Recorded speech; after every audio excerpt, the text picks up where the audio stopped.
Sabbatical, perfect. And it was also my other son, he was wondering what all the titles were. I'll let you guys know about any updates. So far, 30 or so emergency vehicles are in our.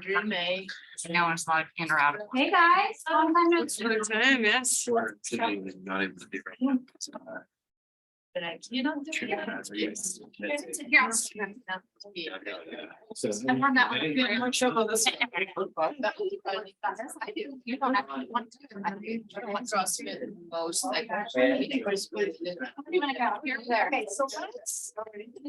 I think it's, that's one meeting. That's because I want to know what's happening next Friday. Into. Just saw you guys yesterday. It sounds like it was all. You guys really freaked me out because I got done with So I got that great. went outside. My cars are so. Somebody We didn't canceled. really have like Yeah. solid like hours.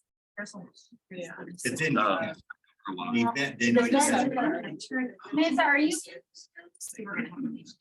Everything well. Sometimes you gotta do that.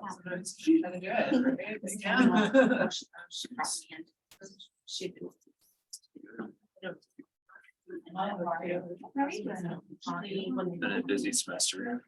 So. I feel like to be honest, we were waiting for your letter. Welcome to Ridge. Good. Because it was. There's other stuff. Yeah. Working on, she was. She was part of it. So she had me go to the meeting. And I'm really wanting to be. Yeah. Matter. So it was just. I know. Oh, I was gonna ask you, if you were able to attend those meetings or what they do. I followed up with Maddie yesterday. Oh, okay. During my constitutional process. Oh, shoot. Not scheduled. They used to, they were on Mondays before. Yeah. Yeah. A couple of years ago, I was still saying pre-middle age and I'm like, oh. Yeah, that was earlier in the semester, right? Yeah. They're necessary sometimes, but. She might not know that. You guys all keep. I also just learned that. Well, let's not block. This is great. A lot more than- Sounds out.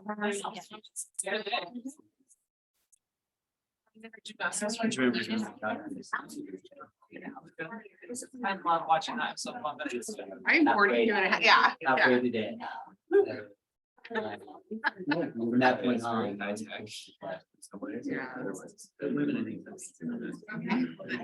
Maybe I'm still pre-middle aged. No one knew how to do this.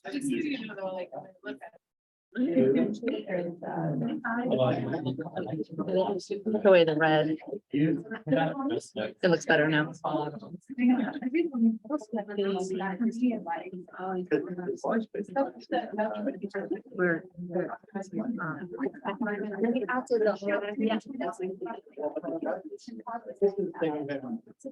The judge would be.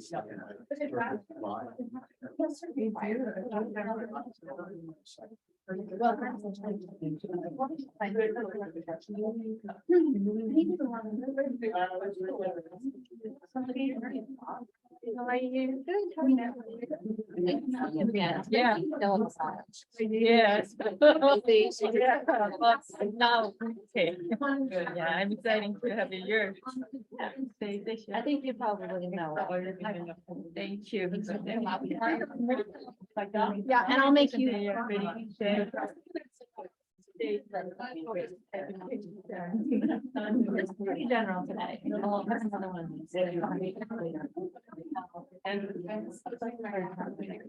But it's gonna be.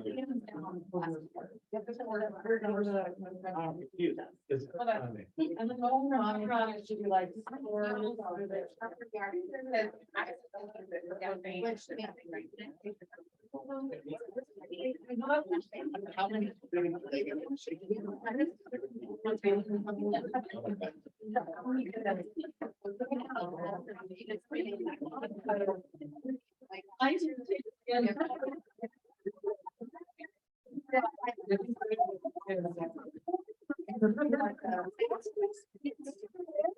So online participants, I think, can hear us okay. Is that right? We've tested it. Okay. And then we should be able to hear them when they ask questions as well at the end, but we'll also be monitoring the chat online for those of you who are participating that way. And we are recording it. Is that right? We are recording it. Woohoo! Well, welcome everybody. It's so good to see you all here. What a great crowd we have. Yay! So as you've seen in some of the communication that I have sent, we invited our colleagues from OSP and from RFD, Research and Faculty Development, Office of Sponsored Programs, to come join us. And so Carly and Sarah are here, which is terrific. So thank you guys for your time. And our goal today is really to understand a little bit more about what their two offices offer here at the U of I. Some of you have great familiarity with their offices. Some of you, like, this is a new to you. Others of you may have had intermittent interactions, and there's some things that have changed that probably will be revealed today that might help you kind of get up to speed on where we are. So I'll turn it over to you guys without further ado. Well, thank you so much, Dean Blevins, and thanks for everyone in the room. So Sarah and I are here on behalf of ORED to talk about our two offices. And so what we decided to do is, so I would go first, since if I'm going to interact with any of you, it would happen before you interact with Sarah. So we're kind of doing this in the order in which reality would take place. So I will talk about our office, Sarah will talk about her office, and then we'll wait till the end to have questions, because you might have a question for me that's actually a Sarah question. So thanks again for coming, and we look forward to talking with you today. So I'm Carly Cummings, and so there's acronyms are going to be part of your quiz today. So we are the Office of Research and Faculty Development, but we go by RFD. And if you don't remember that is Research and Faculty Development, it's also like Rural Fire District that works for people. So I don't really care which you need to remember, but RFD is who we are. And our office started almost 5 years ago. So we're new in the history of, proposal writing and the history of U of I writing proposals. And our office started with the vision from our previous VPR, which is to have an office that provides support for faculty in being able to enhance the competitiveness of proposals. For those of you that have submitted proposals, it's pretty hyper competitive out there, as you might have noticed. And so offices like ours are becoming the norm. And so that means the competitiveness of your proposal needs to be just as good, if not better, than theirs. So we're just trying to keep up as we go forward here. So that's what our office is about. So how do we do that? We provide resources and services to faculty to, again, enhance the competitiveness of your proposals, looking to make you all as successful as you can be in pursuing research and scholarly activity. There's often a question of, are you just STEM focused? And we're not, we're across all of U of I. So we are centrally housed to be able to provide these services and resources to everyone. So here's a little more alphabet soup for you. So within ORED, which is our sort of parent office, which is Research and Economic Development, there's 4 offices, Sarah and I representing 2 of them today, that are here 100% to support your research and scholarly activities. Our jobs are not do this and then other things. It's 100% support for you all. So Sarah will talk about sponsored programs. There's also research assurances. So if anyone does human subjects or animal work, those are your people. Tech transfer for anyone that's commercializing some technology that you've developed during your research and maybe interacting with industry partners. Those are your people. So again, there's a lot of support here on campus, and Sarah and I are going to talk about our 2 offices. So here's the faces that are part of our team right now. We're a pretty small team. We are hiring in case anyone is interested or know anyone. You can't leave the call. Not you, but like your people. Yeah, those that aren't in the room, we need you to stay. So this is who we are.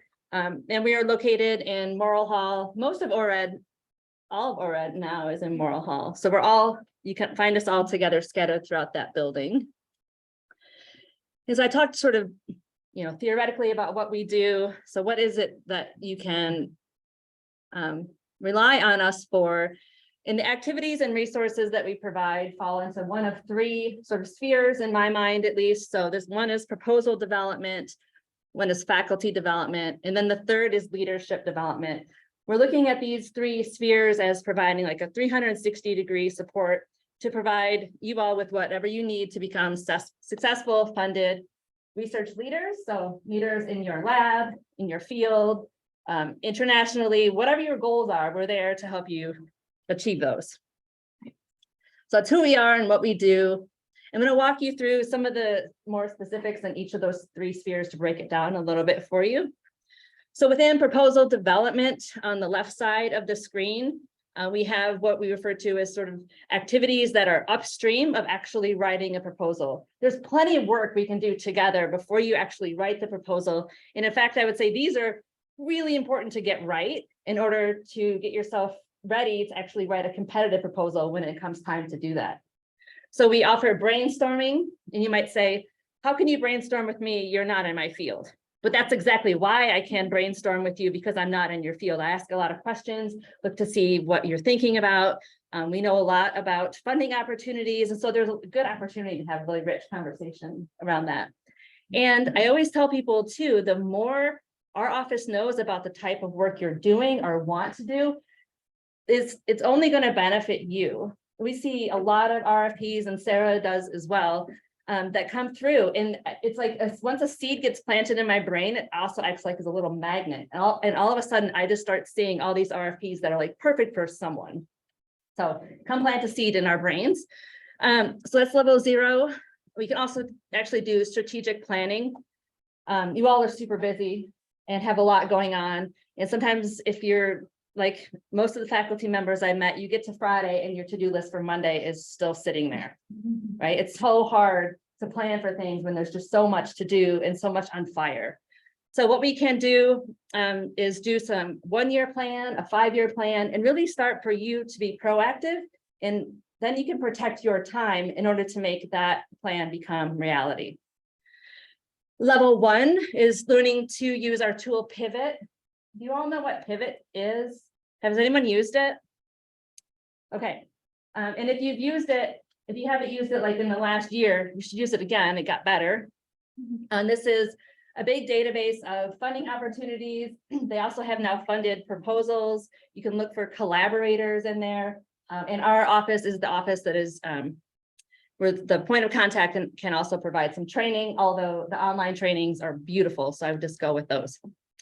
Level 2 is contacting program officers. So the number one thing to do before you write any proposal that you hope to have funded is to contact the program officer. And I'm going to say that again. The number one thing you should do is talk to a program officer. There's like this idea that I can't talk to them, I shouldn't talk to them, like I think it's cheating, but actually this is what people do that get funded. And actually, again, because we're competing against those people. So you want to make sure you're getting yourself in the right space to write your proposal. Okay, then, so we're sort of in the right side of the screen, which is, okay, now we're in the more of a writing phase, level 3. So for those of you that have written proposals, it's not likely that they've all been funded. So you're going to get a decline at some point in your career. And if you have one of those, come and talk to our office. We can parse out the reviews and really get down and see what the reviewers were saying. A lot of times there's like this emotional connection of like, oh my gosh, someone just did not like my proposal. And so there's just this negativity around it, when actually there's oftentimes some very positive things that are in those reviews that shouldn't get overlooked. Then we can develop a strategy for reaching back out to program officer and seeing if you want to resubmit that.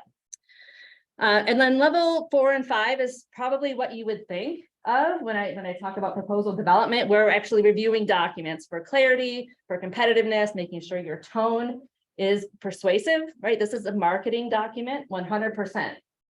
And of course, responsive to the solicitation, making sure we're not leaving anything out.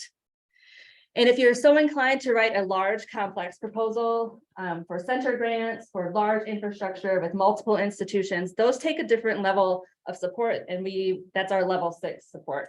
So this is a lot. Project management is a big part of providing that service to you all. So we have sort of like the pre-writing, and then once you're into the writing, we have both sides covered. So there's this, if we get copies of the slides around, this button is the button you see on our homepage, and it's also an active link in the PowerPoint too. That's how you request our services. If you send us an email, we're just going to say, please submit a ticket. Now, these services are optional, and importantly, they're given on a first come, first served basis. We're not a team of 20 yet, I'll say. But so we do have limited capacity, and especially if you're looking at something in the short term, our offerings to you would probably be pretty minimal. So we like to give ourselves long lead time. Never, ever, ever too early, ever. You can just get in line and sit there and we can start working. But as I often say, a lot of times, unfortunately, it's too late to help with what folks are needing. Okay. Our proposal development services, we're in year 2 now of working with consultants to enhance those services. And this is McAllister and Quinn, in case you've heard those names thrown around. They're a DC-based consulting firm. We work with them on government relations, which is not what I'm here to talk to you about, but they also work with them for grants consulting. So I'm the point of contact with that contract with them. And we look sort of a year in advance to figure out which are the priority proposal programs that we would look to them to provide an additional level of support, and they can provide what we refer to as red team reviews. So they have a pool of experts in all kinds of fields. So they would pull someone that's related to your field to review your proposal. They have graphics design support. All of these things are meaning you have to do things even earlier than if you do them with us, but they're fantastic. So that's an option that's sort of new for us. But again, you have to work through us in order to have access to those services. Okay, so we're thinking about proposal development specifically and how Sarah and I coordinate these to you all, it's going to look sort of like the same. Like I write a proposal, someone reviews it, and then it gets submitted. But it's actually work between our 2 offices. So I'm here to kind of parse that out a little bit, and then we'll hear more from Sarah. So we are up in step 1 to help you develop your proposal documents to enhance their competitiveness. And again, that's optional. You can do that on your own. You could do it with us, but someone has to make the thing, right? And then it has to be reviewed and submitted. And this is where Sarah's office comes in. And this part is required. Okay, so optional, required. That's sort of the 2 pieces here to think about where one of the ways in which we differ. Okay, so that's proposal development. Switching to faculty development. This is where we teach you all how to be more successful on your own in writing competitive proposals. So we have seminars, and we've done this for the past, we did it for 3 or 4 years now, I can't remember. And I wanted to create a library, and now we have a library. And so we took a year off from doing these seminars. We have 50+ recorded presentations. These are presentations from either ourselves talking to you about a particular topic. So for example, there is a seminar about tips for effective proposal writing. Like no matter what discipline you're in, there's certain things that just make writing good writing, right? As far as proposals are concerned, all the way through. So that's sort of general to having program officers come and talk about a specific funding opportunity. And so we've got everything in between. And when things become outdated, we go and pull them down, and we'll kind of keep them on a list to revise them later. But do take a look at those. And if you have ideas too, send them to me. I'm always curious to hear like what you all are thinking. And coming soon, and I know you all know this, we're going to add to this seminar series library let's see, March 31st, so we've got a little bit of time for the U.S. Department of Ed Institute of Education Sciences, so IES. So Dean Levitz has asked for us to come and talk to you specifically about IES funding opportunities. Sort of as an overview, we will assess interest and see sort of who's interested in which program or programs. And then we'll look to sort of have a follow-on to see if we can get some program officers representing those programs to talk to you either virtually or here. And again, we're sort of starting that dialogue with the conversations with those program officers. So I think you all may have had a calendar invite, but if not, it's from 11 to 12 on the 31st in this room and on Zoom. Okay, and then we've also have that sort of third sphere, which is leadership development. And this is leadership development in terms of being research leaders specifically. And so we have what some of you in this room have taken already or are currently taking our Proposal Development Academy that we offer every spring. And this is called What You Need to Know Before You Write. And the reason that so our team created this, and the reason we created this is because a lot of times we would get a ticket for a level 4, we have someone's proposal and it's like, oh dear, okay, this is not ready for prime time. And it's because there's all these things you need to know before you actually write a competitive proposal. There's only so much wordsmithing you can do that can help correct things. But if there's sort of a lack of understanding about what are the expectations of what should be in that document and how that whole package should look, then wordsmithing isn't going to help. So we have 9 weeks of programming, and you can see the titles there, which enhance what we refer to as grant readiness. So getting folks ready to write, turns out there's a ton of work that needs to be done before you write a proposal, especially your first or second or third maybe proposal. Your dean is going to nominate folks every October-ish for the following cohort. And everyone, it's a cohort of about 12 people, and we meet for 90 minutes during Fridays of spring semesters. So keep that in mind. Tell me I nominated people this time. You did. Oh, you nominated me and I'm going. Yeah. I seem to remember that. Yes. So we did that. We did that thing. Good Yep. job. And Ryan Gillespie's part is And part of, Ryan Gillespie. Hey. Yep. Way to go. Okay, so those are the 3 spheres around how we can help you write competitive proposals. Something else that our office does that's important for, I think everyone to know, is that we manage what are referred to as limited submission funding opportunities. So if you've ever read a funding opportunity and you get down to eligibility and it says each institution is allowed to submit 1 or 2 or whatever, they limit the number that we can go out the door. That means we have to have a competition to be able to choose the best one.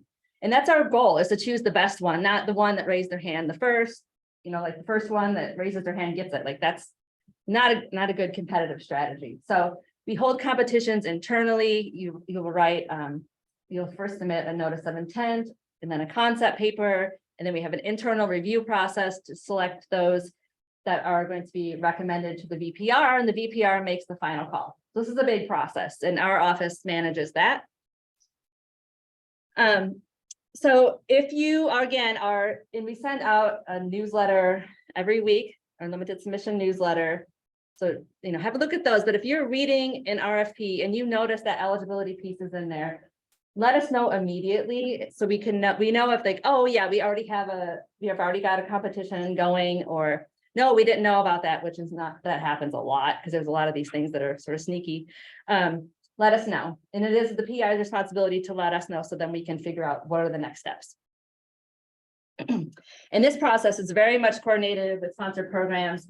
So once when someone is selected, we let their office know. So then when something goes into Veris, Sarah's office can know if that person has been approved or not. And so sometimes you may not see that language in there and put a proposal into Veris, and then Sarah's team will flag it and say, oh, this is limited submission, and it'll come back to us to say, like, is there a ticket left or that kind of thing.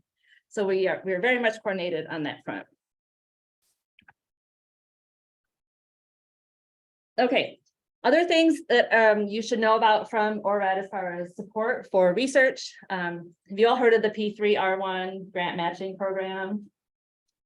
Okay, so the idea is that there's an investment from about $3 million a year, helping to increase research productivity, and specifically at the time it was doctoral degrees, and now it's only postdoc support. So my slide is old there, I apologize. So if you bring in a grant that has already funded a postdoc and it has full indirect costs or F&A, then you are eligible to apply for this matching program, where if you have one postdoc, you get one free. And so again, I apologize that this mentions graduate students. That's no longer a thing. That went away. And Brad Ritz, who's the senior associate VP, he's the point of contact with any questions specific about that. I am the messenger only today. But the link here will get you to the place to apply and read more about it. And then another funding opportunity that I am the point of contact for is Operation Resubmission Success. So like I had mentioned, a lot of times you're going to get a decline on your proposal going in. And a lot of times, if you look through in your comments, you'll see like comments, something about questions about feasibility. And so maybe you needed more preliminary data, or maybe you needed to go and learn this thing from this person, or whatever it may be.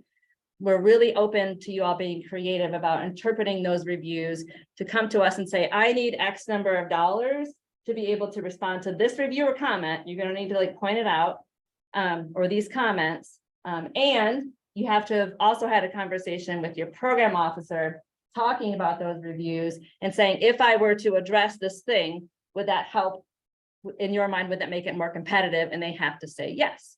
So putting all those things together makes a really strong application. And this is a program that our VPR started a couple of years ago, and he's investing about $200,000 a year. And he's all about resubmission, because the likelihood of your resubmission being funded is like astronomical compared to that first time in. So if you're willing to give it one more shot, he's willing to give you some funds to make it more competitive.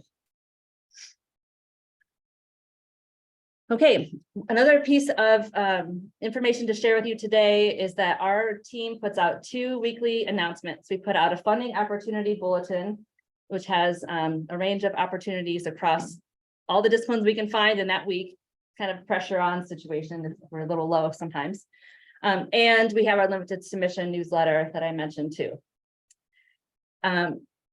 We also will, you may have seen yesterday or maybe the day before, if you're on the OSPPI listserv, other announcements about, like, I just announced a travel grant opportunity for a Department of Defense thing. So we send out other things as well that are relevant. So if anyone's not signed up for the OSPPI listserv to get these communications, there's a link there. And if you aren't sure, just sign up again and we'll add you, and it'll just say, oh, already added. So these are things that you want to sign up for, so you're not missing out on our weekly communications and any other thing that comes out either from Sarah's office or my office. Sarah's office will use this to talk about agency updates, any kind of changes to forms, as if you may have been following the federal government changes their stuff a lot. And so you got to kind of keep up as to like which form you're using each time. Okay, so the take-home message from my piece here is that if you're going to be requesting RFP services, do it early. And you can submit a level 0 just to even talk with us about, like, okay, tell me more about what you can really help me with. We're here for that too. And to sign up for the OSPPI listserv. So with that, I'll turn it over to Sarah. Hi, if you're in the room and you don't know if you're on the OSPPI listserv, on your way out, you can scribble your name, legibly please, on this blank piece of paper, and we will make sure that you're signed up. I am Sarah Martnick. I'm Director of Sponsored Programs. I know a lot of you in this room. I've been with the university for almost 14 years. I'm a Vandal alum. My husband is soon to be Dr. Nick Martnick.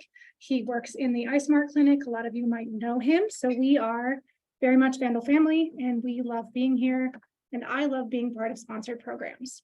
So today I'm going to talk, hopefully just a little bit, and then leave time so that Carly and I can answer any burning questions that you have, or get information where you may feel like we're lacking information, because we do want your feedback. We want to make sure we're being responsive.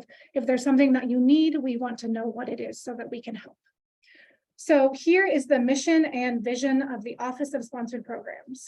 You may see that it feeds directly into the President's strategic plan and the mission of the university.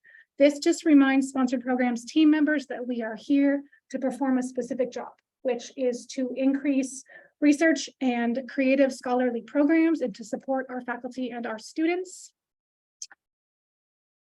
Today, I want to help you understand a little bit better about how Sponsored Programs is organized and how we all work together with your amazing departmental grant administrators to get the work done. Our shared goal is get your proposal funded, competitiveness, compliance, all the hard work is happening out here. And then we also want to make sure that the federal agencies and regulatory oversight don't ding us as an institution for any compliance issues. So that's one of the other big pieces of our job. You've seen this slide. You can see Carly and I have done this a few times. Sponsored Programs, we are a sister unit to RFD and we fall under the ORED umbrella. This is an updated org chart for the Sponsored Programs office. Some of you who have been here for a while may note a number of differences. We do not have an associate director any longer, and we are hiring 4 new positions. So we are doing our very best with a very small number of staff right now. We are utilizing new technology to be responsive, make sure that we're being transparent. A lot of you have probably seen notices about team dynamics or the ticketing system. It's probably not your favorite system, but what it's doing for us is allowing transparency and allowing me the oversight to see how quickly we're responding to people, because that's really important. So in our first 30 days, we processed 130 tickets with an average turnaround time of 3 days, which if you've sent stuff to OSP at UIdaho or post-award, you might note that that response time is significantly faster. So we're not trying to create burden. We are trying to find ways with existing technology to make sure that you all are getting what you need in a timely manner from our unit. Like Carly said, we're hiring. If you know people in the research administration field who would be interested, U of I is a great place to work, as you all know. This is the life cycle of a sponsored project, and it has been color-coded recently based on feedback from our last training. So yellow is pre-award, gray is post-award, black is contract review, blue, PI and DGA. The navy blue is post-award and cost accounting, purple is financial unit. I do apologize for the ugliness of these colors. I am colorblind, so finding colors where I can still read the information, but that are differentiated is really hard. Basically up here, we start proposal concept, working with RFD way in advance, as far in advance as you can make it, because the longer you have with them, the more competitive your proposal will be. You put your proposal into VERIS, Vandal Electronic Research Administration System, and we assign you a pre-award sponsored programs administrator, so you know who you're working with. You go through proposal review, which I'll talk about in a little more detail, and then the proposal gets submitted. There may be agency mandated revisions or just in time. So just in time means agency wants to fund your proposal, but they need more information. This is very common with National Institutes of Health, but National Science Foundation is moving in that direction. And if you have funding from those sponsors, you might know that every federal agency copies them. So if NIH does it and then NSF does it, most other agencies, except DOD, are going to follow suit. So soon there will be a lot more just-in-time processes. Your project is funded. Yeah. It goes to OSP post-award team and it gets processed and we set up the accounting for you. There might be back and forth, there might be negotiation. The black box is negotiation. That's via ORED's contract review team. They are looking for legal language that we cannot legally accept. Either it violates state law, university policy, Sometimes with industry sponsors, it violates state law, industry policy, university policy, federal policy. So that team are legal experts. Both of them have their JDs, and they really work to make sure that we're compliant. They also coordinate with post-award team in order to make sure that the billing terms are acceptable and that the project period is correct. So what they look at is your proposal, and if it's substantially changed, that's going to be called out to you in what's called an award acceptance notice. So it's a form that you get in Veris. It asks you to review your agreement, and it calls out reporting requirements, if they want to pay in increments, rebudgeting restrictions, prior approval needs. And as the PI, it is your responsibility to review and respond. That's your chance to say, no, I don't want to submit a report every week. Can we please negotiate a quarterly report? Because monthly reporting, daily reporting, weekly reporting, probably not feasible with what you have going on. So before you respond to that award notice task in Veris, you really want to read that agreement and think critically about, is this something that I can handle? If they reduced your funding, we recommend that you think really critically about whether or not your scope gets reduced, right? So if you had this major concept and they said, we really love your project, we're only going to give you half the money. Where are you going to get the other half of the money?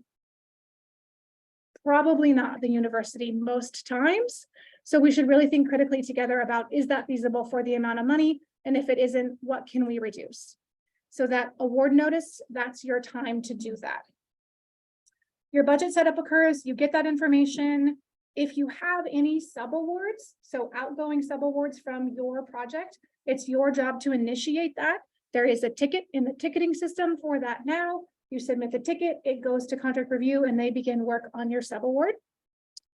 Any internal processes like deciding who you want to hire, how you put expenses on your project, that is Nancy Morrison's team. And the amazing Mindy Flick, who is not here today, but is going to be here again soon. And she is super smart and super helpful and will be there to support you. So if you need help from Mindy, I think the end of the month, that's not guaranteed because we don't know, but she was trained by OSP for a year and she is super knowledgeable, super quick. And I think she's really going to be able to support you guys in a great way. Yeah, so everybody, if you didn't read the weekly digest, you should. Because we introduced Mindy this week, just reintroducing her so everybody would know who she was in anticipation for today's conversation. So she will be a great resource that will take a lot of load off Nancy, and then we'll be with you throughout the process. So I think we described in that blurb kind of the roles, but yeah, we're looking forward to having her back. Yes.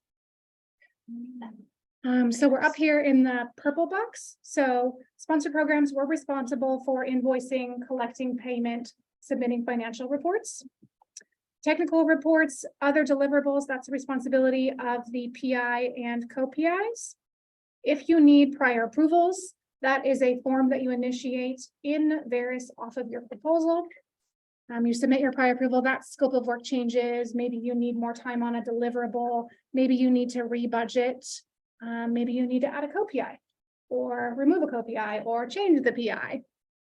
And then the final purple, project closeout.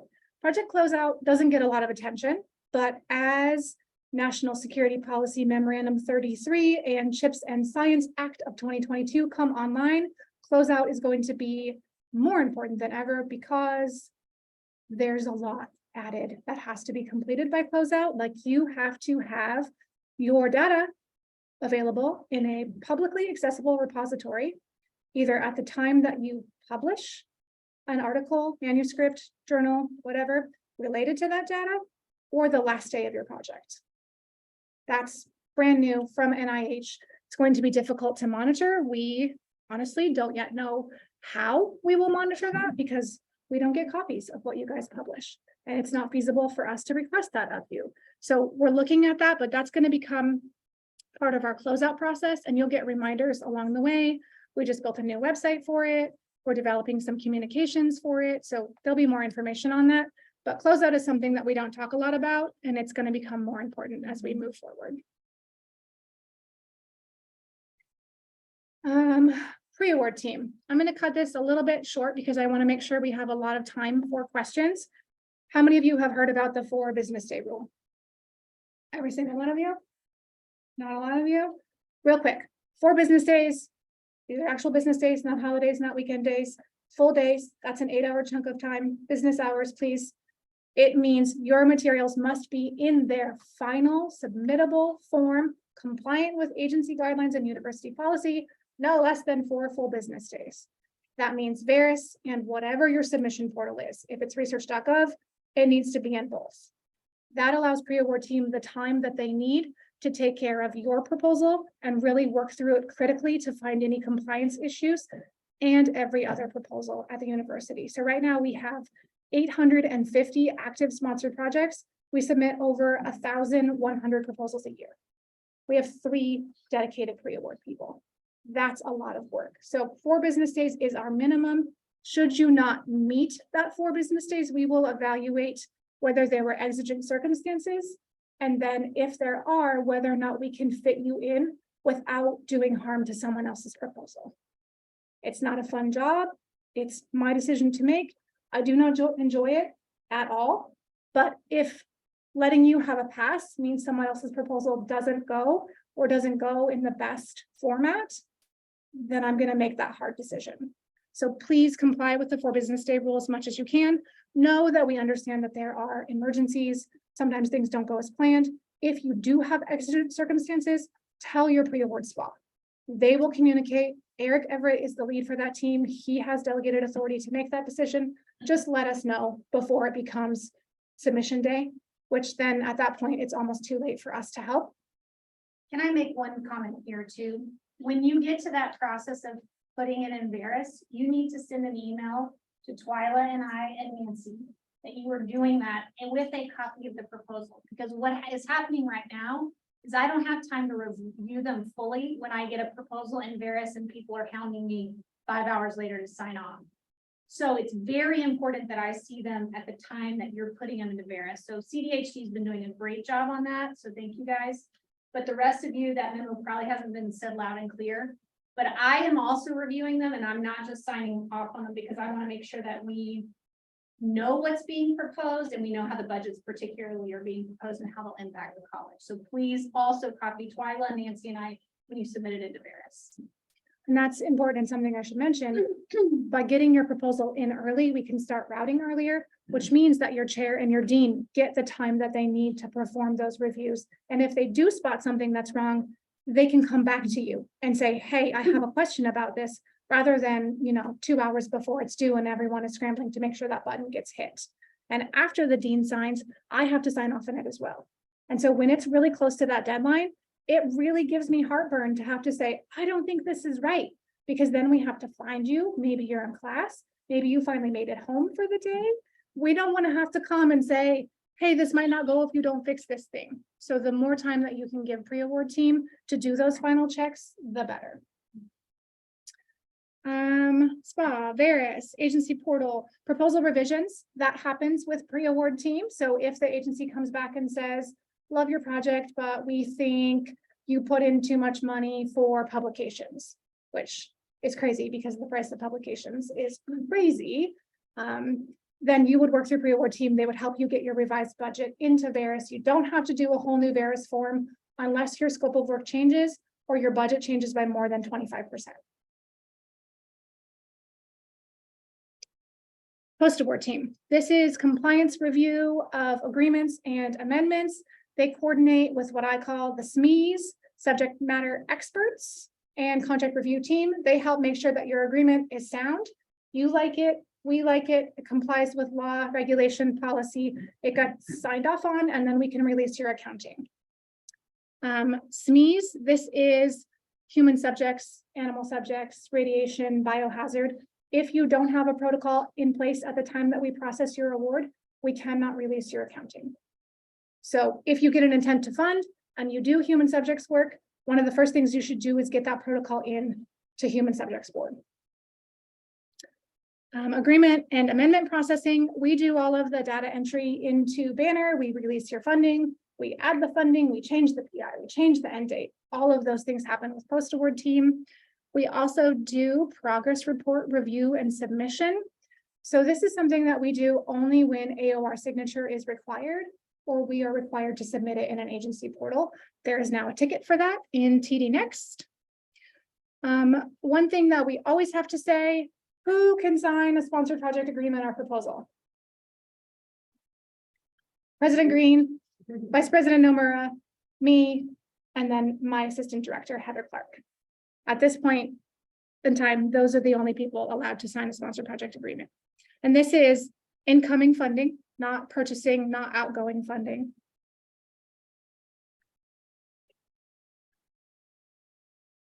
Financial unit, invoicing, financial reporting, project closeout, and making sure that you guys have information about what's needed for closeout of your project. We do have an IT unit. She is one woman strong. She does all of our Veris management and automation. She is helping with TD Next oversight, although our amazing admin assistant is acting as our TD Next front desk person. Yay, Chelsea. She's amazing. She's the reason that those tickets are having a 3-day average lifespan. If you have a problem with TD Next, Chelsea Franklin, email her. She's magical. She'll fix it immediately. Blair and Chelsea do our website management, and they help create all of our reports out of Veris and maintain our feed into Banner. Cost accounting unit. They do a lot. They are a team of 4 with an assistant director. It's a long list of things that they do, and these are really only their consistent tasks. They do a lot more than this.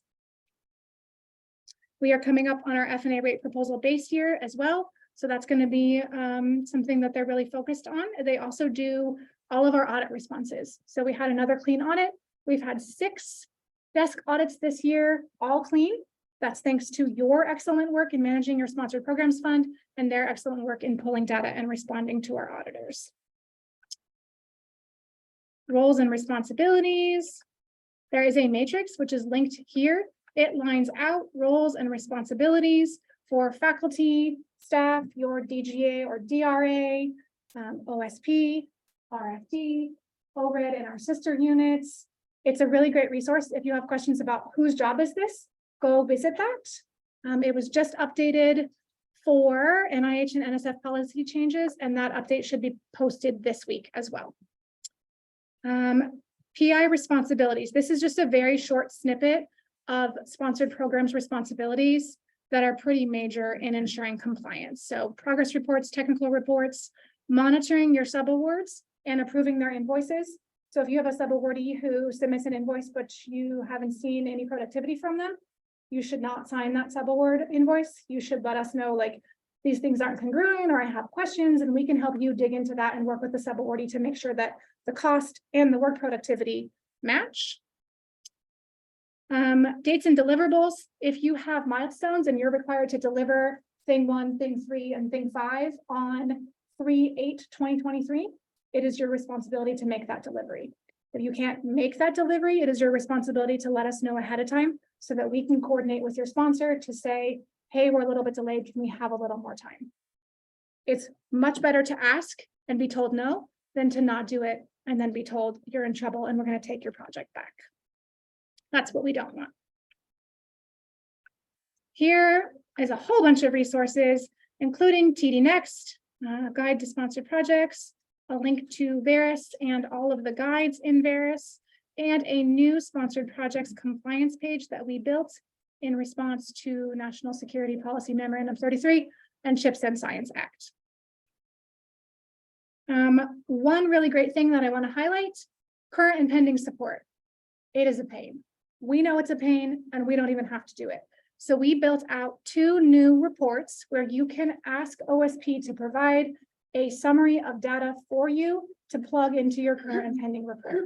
So there are 2 reports, one for proposals, one for current funding. We pull 80% of that data that you need to plug in. We're missing person months, overlap statement, and one other thing that isn't recorded in our systems. But if you have active sponsored projects and you have a lot of them and you need that data and you don't want to hunt through every one of your accounts, you can ask for that and we will send you some Excel files. Take home messages. Start early, communicate often. Carly and I say this a lot. If you need help, we are here to help you. We love to help. Current and pending was an issue that several people raised as being super burdensome and difficult to manage. It is very much in the federal agency's scope right now and is going to be audited pretty heavily with NSPM 33. So we knew as an organization that we had two jobs: make it easier for you all to respond and comply, which is the reports, and then provide you more information. So we hear your feedback. We will do something with it when we can, but we need feedback. That's it from me. We're happy to take questions. We have, how long? 11 minutes. Well, first, thank you guys. Thank you for sharing. And thank you for doing the work with relatively few resources and personnel. We're really hopeful that your searches warrant lots of great hires. I know that would be difficult, but thank you for taking time to come over here.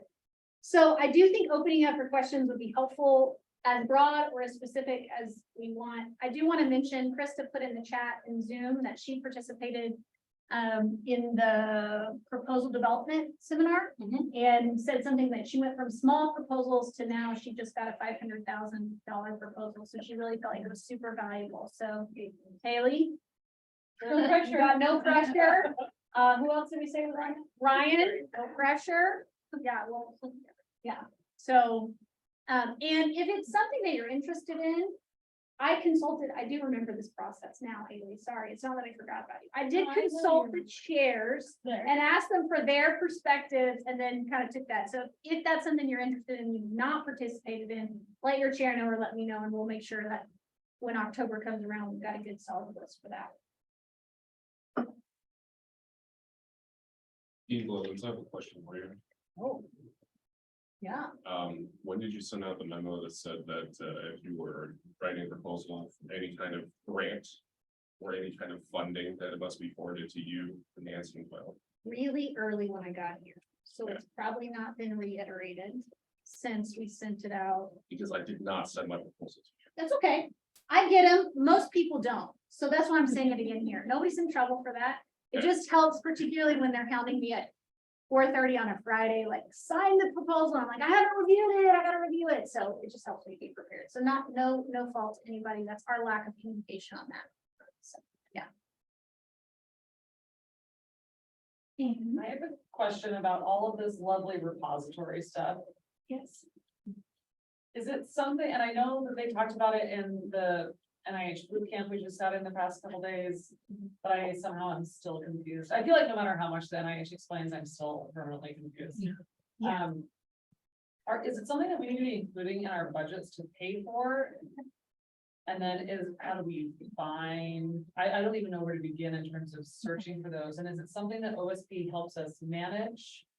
And then is the Office of Tech Transfer looped in? Because if data is available to people for use, because I've had to do a lot of data use agreements with collaborators at different institutions. It just feels like it's getting really messy. Right, so it sounds simple-ish on paper, but if you start thinking about people who do human subjects research, your prior consent forms probably don't have right to that data, right to publish my data, de-identified data, right? So what if you have a mixed group of participants? So you're using older data and you're collecting new data, but it's de-identified. How do you know what data you're supposed to publish and what data you cannot publish because you don't have consent to do so, right? That's one of the primary principles of human subjects research. You must have consent, right? Posters all over this building. So in the data management plan, so there's a document you have to provide to NIH. It's a data management plan. It's been revised. I think it has 6 necessary sections. One of them is, it's not called difficulties, I think it's called limitations. That's where you're going to note those limitations. If you have technology transfer, data sharing and use, those kinds of things, human subjects limitations, you have to put it in there for your program officer to be aware of so that they understand that when evaluating the project at award stage. That is not an evaluation for award criteria. The same is true for National Science Foundation Safe and Inclusive Workplace Plan, which is a new requirement from NSF. OSP can't really evaluate your data management and sharing plan other than to tell you that it complies with agency policy. But the library created a brand new website for this. The university also has access to DMP tool. Yeah. And it's a really great resource. Basically, you plug in your stuff and it spits out a data management plan that is compliant with agency policy. Andrew Child from RCDS and Jeremy Kenyon from library have been huge in working on this. And the new website that I linked on the resources page. It's Sponsored Project Compliance and Resources. It's UIdaho/research/DGA. There's a link there to the policy for that and DMP tool and recommendations from RCDS, IIDS, and the library. Does that fully answer? Yeah, and do you guys have any idea of how much these repository, like, what's the typical cost? Is it Yep. something you pay for a year? Well, that's the other piece of this. You can pay for up to 10 years of data repository costs post project end, which is unheard of, right? I have drilled into your brain for years. It must be during project life. If it's after the end date, Right. it's a no-go. NIH just tore that apart. So you can pay for up to 10 years post project end date. The library does have links to data repositories with costing. The university also has free data repositories, which we're encouraging you to use. You are required in your budget for NIH to fill out the data management and sharing cost section, even if it's a 0. If it's a 0, you have to talk about that in your justification. You have to list either 0 or something there. That's the only thing that the reviewers will see. They don't get to see your plan, but they do get to see why you need $75,000. Right. Other questions? Do foundation grants also go through? You guys get routed that way, or do you have a separate foundation? If it is a true grant, so an exchange activity, it needs to go through sponsored programs. Carly is our point of contact and liaison for a lot of the major foundations. So anything to do with research is foundation wise would be with me. So like the Murdoch Charitable Trust, the Keck Foundation. Templeton, Yep, MacArthur. Yep. All those. Anything Okay. research based that's going to have come to us as a grant is pretty Okay. much within our shop. right? So if they expect something from us, not a report of what did you use my money for, but if they expect an analysis and a research outcome, if they expect a service, maybe you're facilitating a camp for kids, and it looks like a charitable donation, but they want how many kids, what did you do with them, what was their feedback? That's a sponsored project. Okay. And there's a tool in TD Next, gift versus grant determination. You answer some questions, it comes to me, I share that with the foundation and advancement, and we decide jointly if it should fit as a sponsored project or a gift. Okay, great.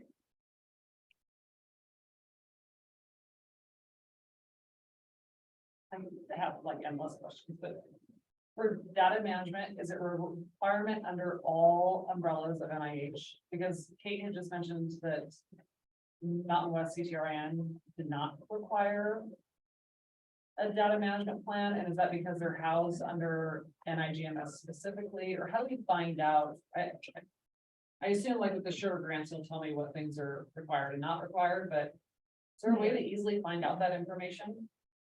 I think I'll go and then you tell me, but the way I understood NWCTRIN didn't require that this year just because they didn't like know how to do it fast enough, is my understanding. And they're not subject to it because they were awarded prior to Before, January yeah. 30th.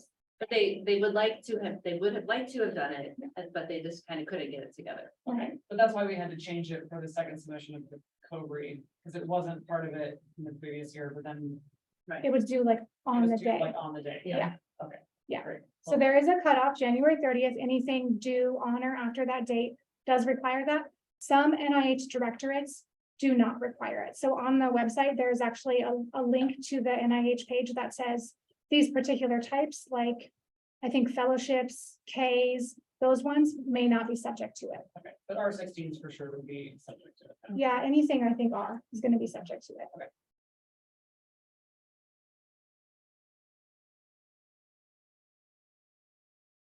We have 1 minute left. We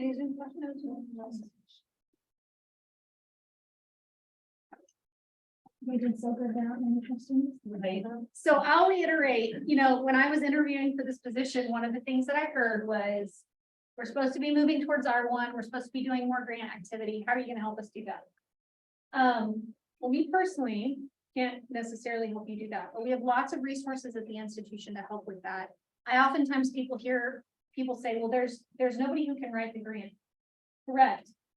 You have to write the grant, right? Like you are the intellectual architect of that thing. How you write the grant, how it's structured, all of that, Carly's team and office can help with, and a lot of the repository of videos that they have. But the hard work is really done by us. But our hope is that we can get you the resources you need to know how to do that effectively and not sort of spin your wheels and start early and get that done. And then I think having Mindy in-house is going to be really, really helpful for everybody. So when Mindy's back, we'll get her introduced. Hopefully we'll continue having a series of these conversations. And as we change our structures for you to be able to rely a bit more on her and understand what services she can offer, I think that's going to be really pivotal.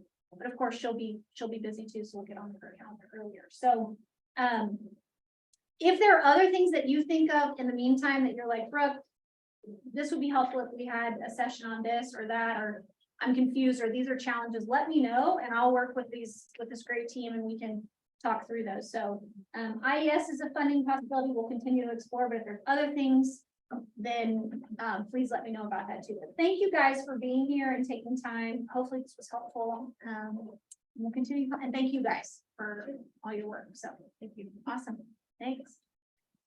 Go team. The rest of the show.